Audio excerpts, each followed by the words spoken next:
What's going on, my players, pimps, hoes? And I ain't forget about you NF and simps. You know I didn't.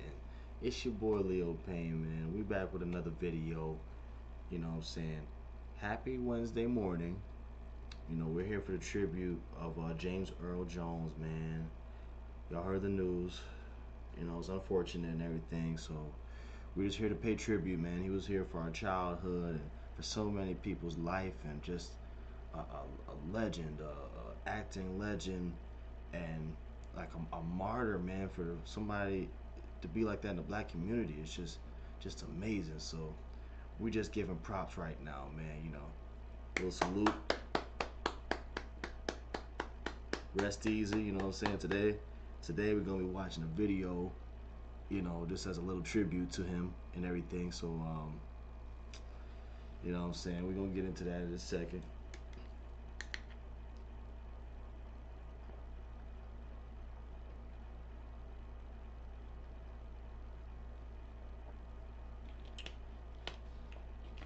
Hope everybody's doing well. You know I am. We're gonna take a little drink, a little cigar for you know, excuse me, for James Earl Jones, baby. Let's get it. So we're gonna be watching a tribute video on James Earl Jones. So let's go ahead and get it started, y'all. You know what I'm saying? Let's go ahead and get the bad boys started. Picture James Earl Jones. I bet you're not even picturing him at all, are you? No, you're hearing him. Sure, we can all envision him and all the amazing characters he brought to life, but we have to admit, it's his voice that really sticks with us, Iconic, as he baby. provided the vocals for Darth Vader, Mufasa, Bell Atlantic, and CNN, the most trusted name in news, and so many more. James Earl Jones has continuously provided a baritone of thick molasses that is unforgettable, carrying both command and comfort. Oh yeah, and he's one hell of an actor too. So how did this all happen? How did this man go on to appear in so many great films? And is he still making great films? From stage to screen to practically anywhere, James Earl Jones undoubtedly left his mark. And the industry has certainly shown their loyalty by gifting this any. How did this all happen? How did this man go on to appear in so many great films? And that one right there. Don't he look a little crazy? He look a little crazy. Okay? He do look crazy, baby. But you gotta love it. Look at how many different roles he got. Look, he look like he's a professor here. You know, like a radio speaker. I'm trying to go back to the one. That's not him, but that's his voice. But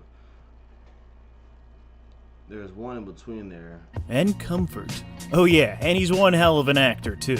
So how did this all happen? Like how did this man go on to appear in so many? That can pretty much play anybody. This is the one I was looking for. It's just the reason why it's funny is just because I'm just trying to imagine this, you know, back in the day. But it's cool. It's cool. It's cool. It's cool. It's cool. There's moments like this that I love and cherish. Thank you, James Earl Jones, baby. Many great films. And is he still making great films? From stage to screen to practically anywhere, James Earl Jones undoubtedly left his mark. And the industry has certainly shown their loyalty by gifting this man many Lifetime Achievement Awards. 'Cause yes, what a life it has been. So yeah, what's he up to now? What the f*** happened to James Earl Jones? But to truly understand what the f*** happened to James Earl Jones, we must begin. Okay, so I know you guys may be wondering, like, what's going on with this rambunctious language that this guy's using. Well, this guy creepily made this video 10, 11 days before James Earl Jones even passed. So it's kind of creepy a little bit. You know, we got James Earl Jones, Rich Homie Quan. I know those are two two outliers, kind of like, but you know, they both black, and to me, it means something a little bit, and like because I follow conspiracies and stuff, man. It's just not just with them, but things move in the power of three, and it's just multiple. It's just things move in sequential orders that people don't really understand sometimes. But anyway, his passing in this video is just weird coincidence, man. You know. So let's get back to it.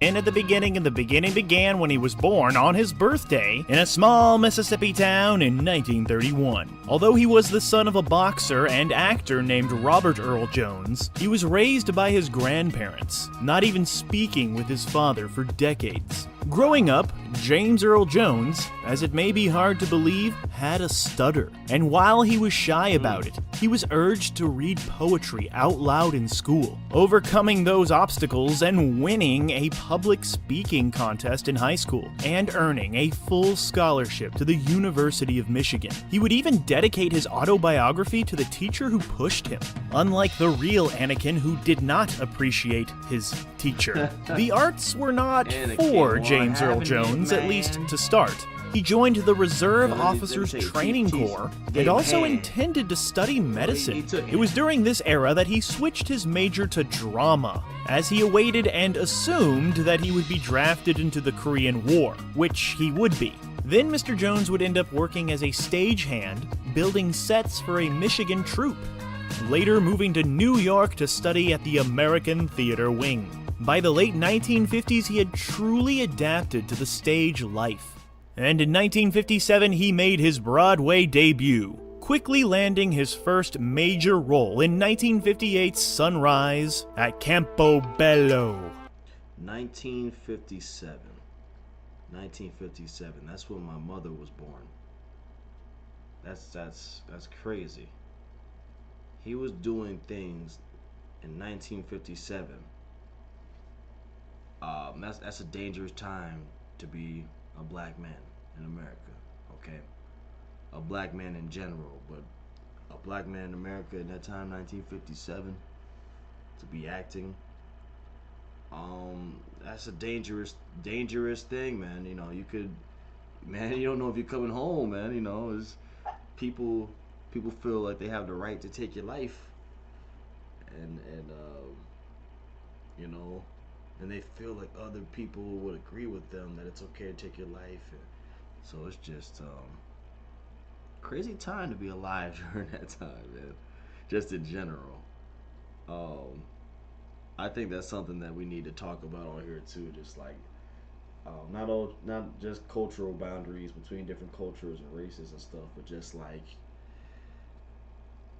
age boundaries. You know what I'm saying? Age, gender, culture. You know. There's many different type of boundaries. So without further ado, let's get back to the video, man. I'm sorry I keep stopping, but I love to keep I love to talk and to have dialogue and explain things, man. So sorry, not sorry, Mug. You know what I'm saying? I'm gonna finish getting this little puff stick ready. That's what I can do in the meantime. You know what I'm saying? Soon enough, he starred in the groundbreaking The Blacks in 1961, and James Earl Jones would do plenty of Shakespeare, Othello, The Merchant of Venice, and many more. He absolutely loves being on stage, and would often return even when he was a big movie star, you know? You could see him in The Iceman Cometh, Of Mice and Men, Fences, which won him a Best Actor at the Tonys. He was also in On Golden Pond, which got him a Tony nomination as well. And in 2008, from 2009, he was in Cat on a Hot Tin Roof, while doing numerous stints in Driving Miss Daisy. I'm assuming he played the driver. And he would keep on keeping on doing his stage thing in 2012 with The Best Man, which he received another Tony nomination. And even as recently as 2016, you could see James Earl Jones on the stage in The Gin Game. He would earn 4 Tony nominations throughout his career, later even getting a theater named after him in New York City. City. But the screen was calling, and soon enough he landed his first Emmy nomination for an episode of East Side, West Side. There too were episodes in popular TV shows like Dr. Kildare and NYPD. But then, James Earl Jones got to work with the legendary Stanley Kubrick, who finally put this great actor on the big screen in 1964's Dr. Strangelove, or How I Learned to Stop Worrying and Love the Bomb. You could also see him in 1967's The Comedians, and there was even an early spot on Sesame Street, well before he was a bona fide star. But in 1970, James Earl Jones earned his first Oscar nomination for the film The Great White Hope, which apparently is not a documentary on Shark Week. It's actually like a really good, really important film. And this performance right here in The Great White Hope, well, you're looking at the second Black Best Actor nominee ever. Quite fitting considering he already won a Tony for this role when it was on the stage. He would also nab a Golden Globe for Most Promising Newcomer. That year, he also gave a truly wild performance in an even wilder movie, The End of the Road. But it was not the end of the road for James Earl Jones's career. 1972 brought another remarkable dramatic performance, playing the first black president of the United States in a movie called The Man. James Earl Jones wasn't really the first black president of the United States, in case you were wondering. That went to Bill Clinton. Then he landed another Golden Globe nomination for Claudine, and gave a... We know Bill Clinton was the president, okay? You don't gotta point out that. We know James Earl Jones wasn't the real president, okay? Like, really. Powerful yet small effective turn in TV's The K. Then James Earl Jones would dabble in sci-fi for the first time, before going to a galaxy far, far away.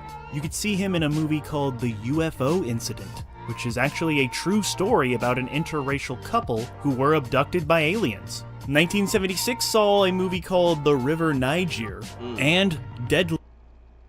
Did you hear that? So, that's very interesting, man. Like,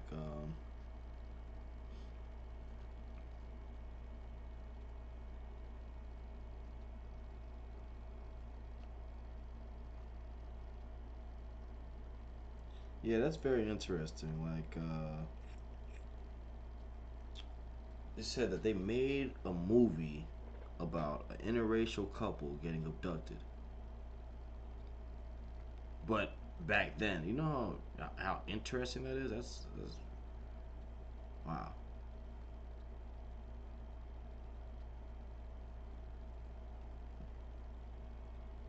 Wow, yeah, that's pretty significant. Sorry, I'm just having some streaming things going on here. Just having to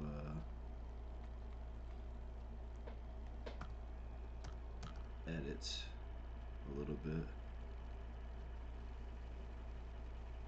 Okay. Now that should be much better.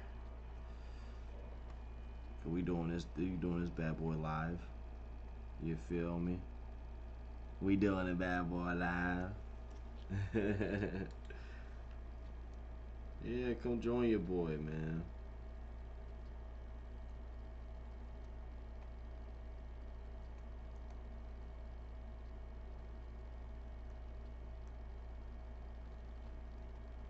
Okay.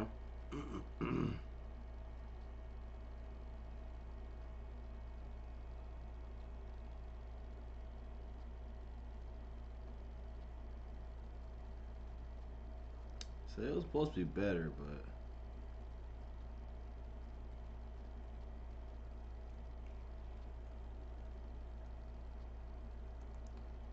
for some reason, okay.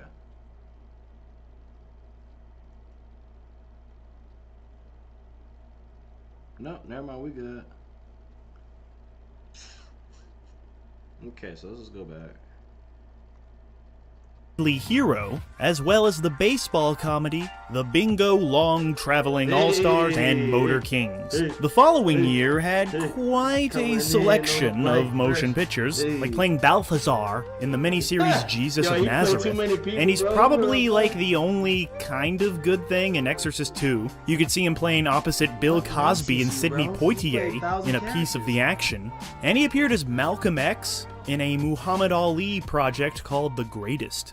And then there was perhaps his greatest character ever. At the time that he had voiced Darth Vader in 1977's Star Wars, James Earl Jones refused to take any form of on-screen credit, not believing that his Darth Vader performance was a true performance. That same went for 1980's The Empire Strikes Back, though this would be adjusted on reissues. And then, you know, after providing a voice to the greatest movie villain ever, you could also hear him in Flight of the Dragon and other animated musicals. James Earl Jones is a great actor. He became, you know, legendary, of course. But unfortunately, it seemed like casting directors started hiring him just because he was a legend.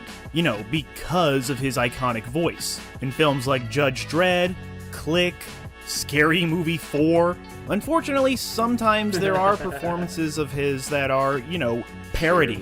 There is such a thing as, you know, becoming too iconic. That is with one true cinematic exception, that of Mufasa in 1994's The Lion King. A role that he won strictly because of his domineering voice. And as you know, The Lion King, it's one of the most successful, one of the greatest films ever made, probably the best Disney movie ever made, and if you disagree, you know, shut up. But then, for some stupid reason, they decided to, you know, make a, quote, live-action version of The Lion King, which it's not live-action because they're not live lions, but, you know, whatever. They did the remake thing, and they could have brought back Matthew Broderick and Nathan Lane and all those other people, but they didn't. They completely would recast all the voices. They did not need Jonathan Taylor Thomas anymore, but they did bring back James Earl Jones, because, yeah, how even dare you even consider recasting him? He is... Just be honest. Say what you want to say. We know you're thinking it. Just say it. Say it. I know you won't say it. I know you won't say it. I know it's in your mind they recasted The Lion King. With who? With who? I know you won't say it. Come on. They recasted them with who? Black people. Ooh. Yeah. Yeah. Let's just continue. Mufasa. He is Darth Vader. He is Bell Atlantic, and he is the most trusted name and news. CNN. Hell, this is the guy that they ask to read poems at MLB games. The dude was even hired to read the Bible. That says it all right there. But it actually doesn't say it all. I have more to say about James Earl Jones. Yeah, let's talk about his best films. Of course, there's Star Wars, yeah, we get it. But he certainly made Conan the Barbarian a hell of a lot more fun, with his chewy, scene-stealing moments. Remember when his face starts to stretch when he becomes that, like, reptile thing? And what about Coming to America in 1988? Without his commanding turn as Eddie Murphy's father, that movie wouldn't have been as good. And of course, he reprised the role in 2021. Proven that he still gots it. But yeah, the Coming to America sequel, it very well may be his final screen performance. Maybe. I hope it's not. I hope he does more. But it's a wonderful one to retire on if he really is, you know, done. And yeah, could Field of Dreams be as enduring without him? I certainly think not. He brought heart and soul to this movie. Just like he did with The Sandlot. Oh my god, he brought something special to it. Like I said, he brings the heart and soul, turning good movies into greats, and turning great movies into classics. Before we continue with our video, here's a reminder to click the Store tab on any of our Joe Blow channels and browse our collection of the latest and freshest designs in our merch store. Go get you some. Don't get us wrong, though, Mr. James Earl Jones. He's such a prolific actor that, yeah, he's bound to appear in some forgettable trash, like the Bushido Blade, Blood Tide, MST3K fodder City Limits, the ABC dramedy Mom and Me, the absolutely horribly kind of awesome but horrible, but just what the Soul Man movie. He was in a canon flick called Alan Quatermain, but none of these lesser films ruined his reputation, because he was able to find balance with roles that he was, more committed to, like Roots, The Next Generations, and he even played cult leader Jim Jones in a TV movie. There was also the Atlanta child murders, and a true standout turn in a wonderful film called Matawan. And of course he kicked things up a bit by playing the inspirational coach in The Best of the Best. There was a SAG-nominated role as a minister in Cry, The Beloved Country, and he had a pretty incredible arc on Homicide: Life on the Streets. There was a Coppola collaboration with Gardens of Stone, a Sundance hit called My Little Girl, and a thankless role in a pointless movie called Three Fugitives. But whatever duds there were, James Earl Jones kept in good graces with the industry, landing a franchise role as Vice Admiral Greer in the Jack Ryan movies. That's right, you could see him in The Hunt for Red October, Patriot Games, and Clear and Present Danger. All wonderful, top-notch action thriller films. There too would be serious Emmy accolades, becoming the first actor to win 2 in the same year for drama series Gabriel's Fire and miniseries Heat Wave in 1990. But really, aren't we just rounding off movies and TV shows? But yeah, that's what it is, because the dude, he never stopped working, always bringing us interesting projects. Getting that paper. Getting that paper. I don't think people realize how much work he actually had, how much work he actually did. Even if it was lesser work, that just shows how talented he is. That he's, actually able to take it seriously. You know what I mean? In a sense, right? It's kind of like a businessman that he's grown to the top, but he still has time for what he truly loves, So it's like he's truly in love with the art and the nature of being, an actor, but not that anybody else that's an actor isn't. It's just his perspective and how he likes to act. It's kind of like how, if you're a music artist, you're allowed to make any genre you want if you can make it flow, right? And not even if you can make it flow. I mean, you got guys who really try that. What Pharrell the artist made music and with make rock music, kind of pop music, R&B, so he's pretty close to that. Timbaland as well, but and not every song he makes is unique or special to me or whatever, but it's still art, and he took his time out to make it, so it means something, man. It's very special, and I appreciate it. I appreciate all the art that people put into the world like that.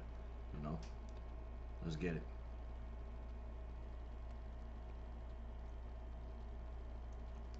Projects. There were Sneakers, Summersby, Excessive Force, and of course, Meteor Man. And yeah, like we've said, we love us some James Earl Jones, but such output, the vast majority in recent years, feels like sometimes he's just going through the motions in movies that kind of could have gotten on without him, like Clean Slate, Jefferson in Paris, Under One Roof, A Family Thing, Good Luck. There was a Casper prequel, gang-related, Undercover Angel, The Annihilation of Fish, Finder's Fee. He did another voice in Robots. I guess he was kind of funny in Welcome Home Roscoe Jenkins. Tried out some drama in Gimme Shelter. There was The Angriest Man in Brooklyn. And 2018's Warning Shot. But yeah, in 2022, James Earl Jones announced that he was officially retiring from voicing Darth Vader. He did have a stint reprising his trademark character on Star Wars Rebels, Rogue One, Rise of Skywalker, and Obi-Wan Kenobi, but the dude, he was done. And since his voice has already been replicated using artificial intelligence, I guess he was like, yeah, it's time to go. And is replacing James Earl Jones with AI an insult? To some, yeah, it is. To others, it's just a sign of the times, and we must accept it.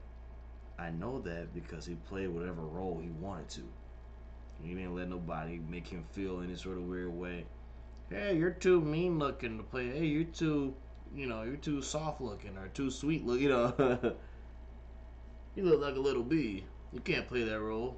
No. He played whatever role he wanted to.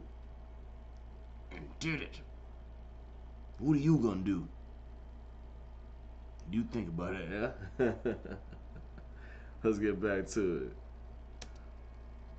it. But yeah, it doesn't really matter what they do to this Star Wars franchise, or what they do with this great man's voice, because there's nothing they can do to ruin it. His legacy is secure. Nobody's voice will ever make our ears feel this way again. And you know what? James Earl Jones, he doesn't need some big major comeback. He doesn't need one more big blockbuster or, award or anything. The dude's got plenty. He is James Earl Jones, and nobody's gonna take that away from him. He absolutely changed the way actors speak, and he changed the way we listen, bringing fear, inspiration, love, adventure, and comedy to the art of cinema. So nobody should give a fuck about what the fuck happened to James Earl Jones, because he's doing just fine.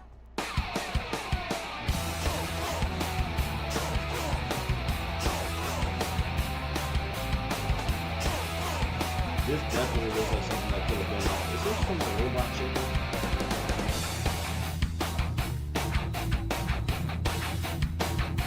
It totally looks like it's from Robot Chicken.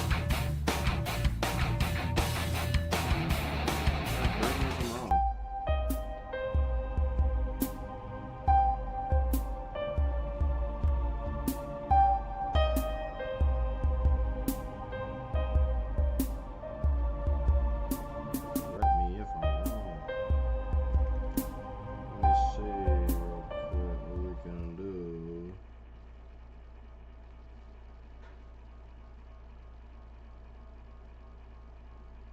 So now that the stream is over, y'all,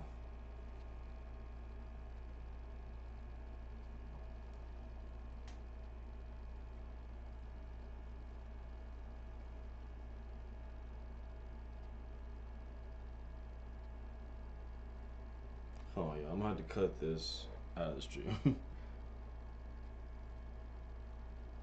And this ain't no J-Lo bashing because she's crazy, talented. Right. So I saw her at the upfronts. It was me and Danny DeVito.